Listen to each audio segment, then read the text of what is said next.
Hello बच्चों, जो हमारी ये 1500 क्वेश्चन की जो सीरीज है इसको कंटिन्यू करते हैं, जिसमें कि 50 क्वेश्चन मैं तुम्हारे लिए लेके आती हूँ। ओके, तो इसका ये नेक्स्ट पार्ट है। तो यूपी फार्मेसी एग्जाम की जो प्लेलिस्ट है 2026 है ना, तो उसी में सारी वीडियोस ये ऐड हो रही हैं, तो वहाँ से आप लोग इनको देख सकते हो। बाकी टेस्ट सीरीज और क्रैश कोर्स के लिए आप लोग फार्मा एमसीक्यू ऐप पर विजिट कर सकते हो, लिंक वीडियो के डिस्क्रिप्शन बॉक्स में दिया गया है। बाकी प्ले स्टोर पे भी ऐप अवेलेबल है। अभी क्वेश्चन देखें हम फटाफट से। कह रहे प्राइमरी रोल एफडीए का क्या है। एफडीए का फुल फॉर्म तुम्हें आना चाहिए, फूड एंड ड्रग एडमिनिस्ट्रेशन। इसका प्राइमरी रोल बता दो बच्चों क्या होता है। कह रहा रेगुलेट करना, हॉस्पिटल मैनेजमेंट सिस्टम नहीं होता, import and export medicine equipment ये भी नहीं होता, एंश्योर करना safety efficacy security of the goods foods and drugs food and medical devices. Option 3 तुम्हारा करेक्ट है। बाकी क्लिनिकल ट्रायल कंडक्ट नहीं करेगा, ऑप्शन 3 तुम्हारा करेक्ट हो गया बच्चों। कह रहे मेन ऑब्जेक्टिव जीएमपी का। बच्चों जीएमपी के लिए तुमसे शेड्यूल पूछे तो क्या कहोगे भाई, हम तो कहेंगे शेड्यूल एम के लिए, जीएमपी के लिए शेड्यूल एम आता है, तो जीएमपी का ऑब्जेक्टिव बता दो। इंश्योर करना consistent quality and safety of medicinal product, बिल्कुल करेक्ट आंसर दिया हुआ, फर्स्ट ऑप्शन ही हमारा करेक्ट हो गया। Okay, main purpose phase 1 reactions in the drug metabolism. भाई हमारे ड्रग मेटाबॉलिज्म की रिएक्शंस जो होता है, ड्रग का मेटाबॉलिज्म का मतलब बायो ट्रांसफॉर्मेशन, मेटाबॉलिज्म एक ही बात होती है। फेज 1 फेज 2 रिएक्शन, तो फेज 1 रिएक्शंस जो होती है उसमें क्या करते हैं बच्चों, फेज 1 जो होता है नॉन सिंथेटिक रिएक्शंस होती है। तो इसमें क्या करते हैं बच्चों, या तो इंट्रोड्यूस करोगे या फिर अनमास्क करोगे पोलर फंक्शनल ग्रुप को, तो ऑप्शन 3 तुम्हारा करेक्ट हो जाएगा। बाकी कॉन्जुगेशंस रिएक्शंस जो होती है वो हमारी फेज 2 रिएक्शंस होती है। तो to conjugate drug with glucuronic acid, ये फेज 2 में आ जाएगा। फेज 1 की रिएक्शंस कौन कौन सी है, ऑक्सीडेशन, रिडक्शन, हाइड्रोलिसिस, साइक्लेशन, डीसाइक्लेशन, ये हमारी फेज 1 रिएक्शंस हम लोगों ने याद रखनी है। प्राइमरी एक्शन में एमेंटेडिन एंटीवायरल थेरेपी। एमेंटेडिन ऐसा एंटीवायरल ड्रग है जो कि पार्किंसन डिजीज में भी यूज करते हैं, डोपामिन फैसिलिटेटर होता है एमेंटेडिन। ओके, प्राइमरी एक्शन क्या है एमेंटेडिन का एंटीवायरल थेरेपी में बच्चों, ये इनिबिट कराता है किसको, वायरल का पेनिट्रेशन और अनकोटिंग को। तुम्हारा ऑप्शन 3 करेक्ट हो जाएगा। एंटीडोट बताना है बेलाडोना की पॉइजनिंग के लिए, या कह दो एट्रोपिन की पॉइजनिंग के लिए। एट्रोपिन की पॉइजनिंग हो रखी है बच्चों, एंटीकोलिनर्जिक ड्रग की पॉइजनिंग हो रखी है, तो क्या करोगे, कोई कोलिनर्जिक दोगे, क्लोनिडीन डाइसल्फिराम नहीं दोगे, पैलिडोक्साइम नहीं देंगे, यहाँ पर फाइसोस्टिग्मीन दिया जाएगा। याद रखना एट्रोपिन की पॉइजनिंग की बात करोगे तो फाइसोस्टिग्मीन को याद करना, एट्रोपिन की पॉइजनिंग में फाइसोस्टिग्मीन दोगे मेरे बच्चों। और अगर कहें ऑर्गेनोफॉस्फोरस कंपाउंड की पॉइजनिंग है तो तुम आपको ऑप्शन में जो मिलेगा, कई बार एट्रोपिन के साथ में पैलिडोक्साइम मिलता है बच्चों, कभी कभी तुम्हें अलग से पैलिडोक्साइम मिलेगा, कभी कभी एट्रोपिन मिलेगा ऑर्गेनोफॉस्फोरस कंपाउंड्स की पॉइजनिंग में, तो आपको ऑप्शन अकॉर्डिंग आंसर करेगा। बाकी एट्रोपिन और पैलिडोक्साइम दोनों याद रखने हैं आपने। यहाँ पर तुम्हारा फाइसोस्टिग्मीन हो गया, जो कि तुम्हारा रिवर्सिबल एंटीकोलिनर्जिक, जिसमें फाइसोस्टिग्मीन आता है, ऑप्शन 3 करेक्ट है। फॉर्म नंबर की बात करें 21B की, तो मैंने तुमको 21 से क्या याद करा, C1 याद रखो। बी अगर दिख रहा है तो होलसेल दे रखा होगा तुम्हें ऑप्शन में, होलसेल C1। ये 3 कीवर्ड्स हमने निकाले की पॉइंट। अब देखो हमारे ऑप्शंस, देखो होलसेल दे रखा है फर्स्ट ऑप्शन में, रिटेल तो होगा नहीं, होलसेल होगा। Other than specified C1, other than की बात करेंगे तो हम 20 को याद रखेंगे, होलसेल का 20 का कि बी लगा दोगे। अगर तुमसे 20B कहते तो आप ऑप्शन 4 करते। Retail drug other than specified C1 के अलावा अदर देन लिख दिया, 20 को याद करोगे, इसमें 20 का 20 रहेगा, रिटेल की बात करी है। C1 के लिए रिटेल में 21 का 21 रहने दोगे, और होलसेल है C1 है, 21 के आगे बी लगा दोगे मेरे बच्चों, तो आपका जो है ऑप्शन 1 करेक्ट हो गया। आप से 21B ही क्वेश्चन में पूछा गया है। अलो इज एम्प्लॉयड एज एस्ट्रिंजेंट, हमारे टैनिन्स होते हैं, बिटर टॉनिक नहीं होता बच्चों, ये तुम्हारा सरेटिव भी नहीं होता, परगेटिव होता है अलो, जो कि तुम्हारे एंथ्राक्विनोग्लाइकोसाइड्स में आते हैं, बट अलो में हमारे सी ग्लाइकोसाइड्स होते हैं, तो इनके लिए मॉडिफाइड बोन ट्रैकर टेस्ट भी आप पढ़ते हो। Which activity signal transduction pathway of metformin, जो कि बाइगोनेट्स में आता है। ओरल एंटी डायबिटिक ड्रग के क्लासिफिकेशन में बाइगोनेट्स में मैंने तुमको मेटफॉर्मिन बताया बच्चों, है ना। तो मेटफॉर्मिन कह रहे responsible for the inhibitory effect on glucose production by liver, तो एएमपी के एक्टिवेटर में ही तो तुम्हारा मेटफॉर्मिन आता है। सिंपल क्लासिफिकेशन बेस्ड क्वेश्चन है, एंटी डायबिटिक के क्लासिफिकेशन से क्वेश्चन है, ओरल एंटी डायबिटिक ड्रग के क्लासिफिकेशन से ही क्वेश्चन है, सिंपल सा। एएमपी के एक्टिवेटर में हमारा मेटफॉर्मिन आता है। ओके, नेक्स्ट है which drug is most commonly associated nephrotoxicity, तो नेफ्रोटॉक्सिटी कौन करा देगा भाई, पैरासीटामोल, तो हिपैटोटॉक्सिटी कराता है। कौन सा हिपैटोटॉक्सिटी, इसका जो हिपैटोटॉक्सिक मेटाबोलाइट एनेसिटाइल पैरा बेंजोक्विनोन इमीन होता है बच्चों, पैरासीटामोल का हिपैटोटॉक्सिक मेटाबोलाइट जो होता है। और एंटीडोट आप लोगों ने एनेस्टाइसिस्टीन पढ़ा हुआ है। वैनकोमाइसिन जो हमारे रेडमैन सिंड्रोम कराता है, वैनकोमाइसिन रेडमैन सिंड्रोम कराता है। ग्लाइको देखो वैनकोमाइसिन की बातें क्या क्या याद रखोगे, रेडमैन सिंड्रोम करा देगा। ग्लाइकोपेप्टाइड एंटीबायोटिक है, सेल वॉल इफेक्ट करने वाले ड्रग में आप लोग पढ़ते हो। मैथिसिन रेजिस्टेंट स्टेफाइलोकोकस ऑरियस मर्सा के लिए ड्रग ऑफ चॉइस होता है। ये सारी बातें याद है। एक और बात याद रखो, क्या नेफ्रोटॉक्सिसिटी भी तो कराती है वैनकोमाइसिन मेरे बच्चों, नेफ्रोटॉक्सिसिटी भी याद रखना। तो ऑप्शन बी करेक्ट हो गया। बाकी aspirin acetyl salicylic acid derivative, aspirin जो होता है बच्चों काफी इंपॉर्टेंट है, इसकी बॉडी में जाके हाइड्रोलिसिस होती है, हाइड्रोलिसिस से ये जो है सैलिसिलिक एसिड में कन्वर्ट होता है। और एस्प्रिन का राइस सिंड्रोम बहुत इंपॉर्टेंट है, बहुत बार एग्जाम में क्वेश्चन आया है। मॉर्फिन कोडिन थिबेन ये हमारे ओपी में प्रेजेंट होते हैं। राइस सिंड्रोम का क्वेश्चन बन गया भाई, मैंने तुमको बताया था aspirin in children. Rice syndrome कौन कराएगा, aspirin in children. Rice syndrome is associated with, तो एस्प्रिन हो जाएगा बच्चों पैरासीटामोल की ओवरडोज से हिपैटोटॉक्सिसिटी हो जाएगी बच्चों। क्लोरमफेनिकोल ग्रे बेबी सिंड्रोम मत भूलना, क्लोरमफेनिकोल का बहुत इंपॉर्टेंट है। क्लोरमफेनिकोल तुम्हारा ब्रॉड स्पेक्ट्रम एंटीबायोटिक में आता है बच्चों, ब्रॉड स्पेक्ट्रम में टेट्रासाइक्लिन क्लोरमफेनिकोल पर, तो टेट्रासाइक्लिन जो है दोनों ही बैक्टीरियोस्टैटिक है, दोनों ही प्रोटीन सिंथेसिस को इनहिबिट कराते हैं। टेट्रासाइक्लिन 30 राइबोसोम से बाइंड होता है, क्लोरमफेनिकोल 50S से बाइंड होता है, याद रखना है बच्चों। ओके, और क्लोरमफेनिकोल ग्रे बेबी सिंड्रोम भी कराएगा। रिफाम्पिसिन बच्चों आरएनए की सिंथेसिस को इनहिबिट कराएगी, फर्स्ट लाइन एंटीटीबी ड्रग में आती है ना। आरएनए पॉलीमरेज जो कि डीएनए डिपेंडेंट आरएनए पॉलीमरेज को इनहिबिट कराती है। और अब जब किसी पेशेंट्स को रिफाम्पिसिन देते हो, सिक्रेशंस जो होते हैं यूरिन सलाइवा, इनका जो कलर ऑरेंज रेड हो जाता है। रिफाम्पिसिन के बारे में सारी बातें याद रखना, एंजाइम इंड्यूसर होता है। क्वेश्चन सारे एग्जाम में बने हुए क्वेश्चन मैं तुम्हें बता रही हूँ। ओके, न्यूरोट्रांसमीटर जो कि सिंपैथेटिक होता है भाई हमारा, नोट एड्रेनालिन जो है सिंपैथेटिक न्यूरोट्रांसमीटर में तुम्हारा आ जाएगा बच्चों। लॉन्ग टर्म यूज सिमेट्रिडीन मेज कोज, सिमेट्रिडीन को लंबे समय तक यूज करोगे तो भाई जाइनेकोमास्टिया कोज करा देगी। एंजाइम इनहिबिटर तुम्हारा सिमेट्रिडीन होता है बच्चों, इसमें मिडाजोल रिंग प्रेजेंट होता है। एस2 ब्लॉकर टिडीन वाले हिस्टामिन के एस2 रिसेप्टर को ब्लॉक कराने वाले ड्रग में हमारे टिडीन वाले आते हैं, जैसे कि सिमेट्रिडीन हो गया।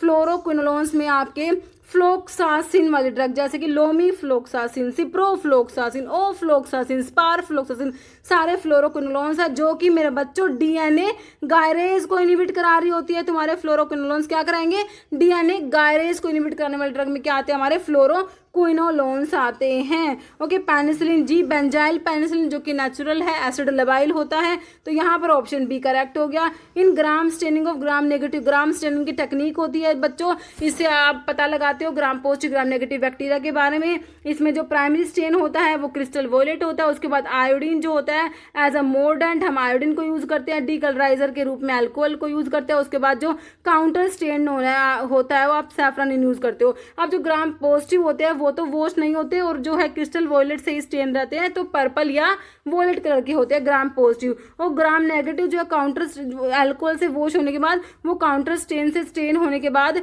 तुम्हें पिंक या रेड दिखाई देंगे। ठीक है, आप क्वेश्चन देख लो भाई क्या पूछा हुआ है।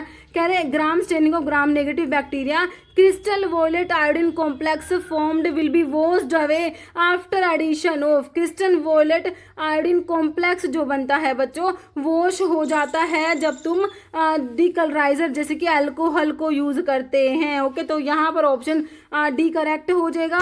फिर कह रहे हैं following is not used as enteric coating material, enteric coating material में नहीं आता।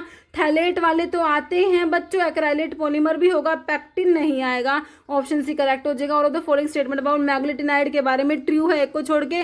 मैग्लेटिनाइड और जो है ये जो तुम्हारे मैग्लेटिनाइड डेरिवेटिव्स होते हैं ना, मैग्लेटिनाइड डेरिवेटिव्स में रैपाग्लिनाइड और नैटिग्लिनाइड आता है। ओके, तो कह रहे सारे बातें जो है सही है, एक को छोड़ के एक्सेप्ट पूछा है। ओके, कह रहे स्टिमुलेट कराएंगे इंसुलिन का रिलीज। देखो भाई इंसुलिन का रिलीज स्टिमुलेट कराने वाले ड्रग में बिल्कुल हमारे मैग्लेटिनाइड डेरिवेटिव आते हैं, रैपाग्लिनाइड और नैटिग्लिनाइड इंसुलिन के रिलीज को स्टिमुलेट कराएंगे। डिक्रीज कराएंगे post prandial hyperglycaemia, hypoglycaemia less common than sulphur by इन डिक्रीज कराते हैं। इंसुलिन का रेजिस्टेंस बच्चों ये डिक्रीज नहीं कराती, ये इंसुलिन का रिलीज स्टिमुलेट करा रहे हैं ना, तो ये जो है रेजिस्टेंस को डिक्रीज नहीं कराते। ओके, नेक्स्ट हमारा क्वेश्चन है following toxicological agent antidote pair is not correct, कौन सा करेक्ट नहीं है? साइनाइड की पॉजिटिव में सोडियम नाइट्राइट सोडियम थायोसल्फेट पढ़ते हो। वॉरफेरिन के लिए हमारा एंटीडोट विटामिन के होता है, ना कि प्रोटामिन सल्फेट। प्रोटामिन सल्फेट आपका किसके लिए आता है बच्चों? हिपैरिन का एंटीडोट है। मिथेनॉल की पॉइजनिंग में इथेनॉल दे दोगे। लेड की पॉइजनिंग में कैल्शियम हिड्रेटी, बिल्कुल करेक्ट है, ऑप्शन बी करेक्ट हो गया। फॉलोइंग एजेंट स्टॉप या slow down the progression of migraine, तो माइग्रेन को ट्रीट करने के लिए हमने जो ट्रिप्टन पढ़े थे ना, तो 5-HT1B1D के एगोनिस्ट होते हैं। क्या होते हैं बच्चों? 5-HT1B1D के एगोनिस्ट होते हैं तुम्हारे ट्रिप्टन, जैसे कि सुमाट्रिप्टन हो गया। Following does not limit 50 years, ribosome को इनिबिट नहीं करा रही बच्चों। क्लोरामफेनिक को 50 ईयर्स से बाइंड करेगी, ऑक्सीजोलेटिन डायोन्स और क्लिंडामाइसिन, लेकिन टेट्रासाइक्लिन हमने पढ़ा 30 ईयर्स राइबोसोम से बाइंड करके प्रोटीन सिंथेसिस को इनिबिट करा देती है। ओके, नोट एसोसिएटेड विद हिपैटोटॉक्सिकोज नहीं कराएगी। रिफाम्पिसिन कराती है बच्चों, पाराजिनामाइड भी कराएगी, आइसोनियाजिड भी कराएगी। हमारी स्ट्रिप्टोमाइसिन जो कि एमिनोग्लाइकोसाइड एंटीबायोटिक में आती है, ऑटोटॉक्सिटी कराती है, नेफ्रोटॉक्सिटी कराती है बच्चों। ओके, तो यहाँ पर तुम्हारा ऑप्शन डी हो गया। बाकी तुम्हारी ये तीनों ड्रग जो है हिपैटोटॉक्सिटी कराती है। और पाराजिनामाइड बच्चों, एक ये बात इंपॉर्टेंट याद करना, हाइपर यूरिसीमिया करा देते हैं, यूरिक एसिड का लेवल बढ़ा देती है बच्चों। ये कौन सी? पाराजिनामाइड। क्वेश्चन बना हुआ है। Drug of choice for treating organophosphorus compound की पॉइजनिंग की बात हो रही है। अब देखो इसमें एट्रोपिन पैराडोक्सिन दोनों दे रखे हैं बच्चों, तो हमारा आंसर क्या हो जाएगा? ऑप्शन ए बिल्कुल सही हो जाएगा। कह रहा नेफ्रोटॉक्सिक ड्रग की बात हो रही है। एम्फोटेरिसिन भी होती है, सिस्प्लेटिन एस इनहिबिटर भी होते हैं, वैनकोमाइसिन भी होती है बच्चों। हमारी all of the drug most nephrotoxic है ना। तो सिस्प्लेटिन आपकी एंटी मैलिग्नेंसी ड्रग है, एंटी कैंसर ड्रग है, जो कि मोस्ट नेफ्रोटॉक्सिक होती है। ओके, बाकी विनक्रिस्टिन, विनब्लास्टिन, विनका एल्कलॉइड होते हैं जो कि एंटी नियोप्लास्टिक होते हैं।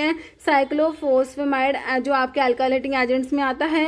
मिथोट्रिक्सेट एंटी मेटाबोलाइट्स में आता है बच्चों। ओके, SGLT2 इनिबिटर में ग्लीफ्लोजिन्स तुमने पढ़े हैं, है ना। डेपाग्लीफ्लोजिन, कैनाग्लीफ्लोजिन्स, ग्लीफ्लोजिन्स SGLT2 के इनिबिटर होते हैं। और एंटीडायबिटिक ड्रग के क्लासिफिकेशन में आप लोग पढ़ते हो। फॉलोइंग कोज रीनल इम्पेयरमेंट करा देगी हमारी ड्रग कौन सी? सिस्प्लेटिन ही तो कराती है, रीनल इम्पेयरमेंट करा देती है हमारी सिस्प्लेटिन। एंटी कैंसर ड्रग है, एंटी नियोप्लास्टिक ड्रग है, highly emetic anti cancer drug में सिस्प्लेटिन आता है बच्चों। ऑप्शन ए करेक्ट हो जाएगा। वॉल्यूम कैपेसिटी 000, साइज कैप्सूल की कैपेसिटी आपसे ml में पूछी है, तो मैंने आपको बताया 1.36 या 1.37 ml याद रखना है आप लोगों ने। 00 वाले की आपने 0.95 याद रखना था, है ना, और 0 वाले की 0.75 याद रखनी थी। ओके, बाकी 1 का आधा कितना होता है? 0.5 होता है बच्चों, और 2 का डबल होता है 4, तो 0.4 याद करा। 3 के लिए आपने 0.3 याद करा था। 4 जो होता है बच्चों 0.25 आपने याद करा था 4 के लिए, है ना। और 5 का 0.15 याद करा था। ये सारे मैंने तुम्हें कैपेसिटी बताया, ml में बताए। ओके, नेक्स्ट है following class of compound stimulate कराएंगे release of insulin from the pancreatic beta cells. तो 3 क्लास होती है, एक तो सल्फोनाइल यूरियाज होते हैं बच्चों, दूसरे तुम्हारे मैग्नेटिनाइड डेरिवेटिव होते हैं, तीसरे DPP4 इनहिबिटर होते हैं। ये इंसुलिन का रिलीज स्टिमुलेट कराते हैं पेनक्रियास से। ऑप्शन तुम्हारा यहाँ पर दिया है, ऑप्शन सी हो जाएगा sulphonylureas. High plasma protein binding make the drug to have, plasma protein binding ज़्यादा होती है तो क्या होगा? ड्रग का प्रोलॉन्ग एक्शन हो जाएगा बच्चों। ऑप्शन बी करेक्ट हो जाएगा। कह रहे फॉलोइंग एनहांस कराएंगे इंसुलिन का सिक्रेशन, तो मैंने अभी तुम्हें बताया, तो कौन सा दे रखा है आपका? ग्लीमेपिराइड सल्फोनाइल यूरियाज में आता है बच्चों। ये हमारा इंसुलिन का सिक्रेशन स्टिमुलेट कराएगा। बाकी मेटाफॉर्मिन बाइगोनेट्स में आता है, कार्बोज मिग्लिटोल वोग्लीबायोज अल्फा ग्लूकोसिडेज इनहिबिटर होते हैं, ब्रोमोक्रिप्टिन रोपिनोल प्राइमपिक्सोल ये डोपामिनर्जिक एगोनिस्ट होते हैं तुम्हारे ना। 3-year-old child presented to OPD with the symptoms of influenza. Aspirin contraindicated in the patient because of increased risk of the Reye's syndrome के रिस्क की वजह से बच्चों।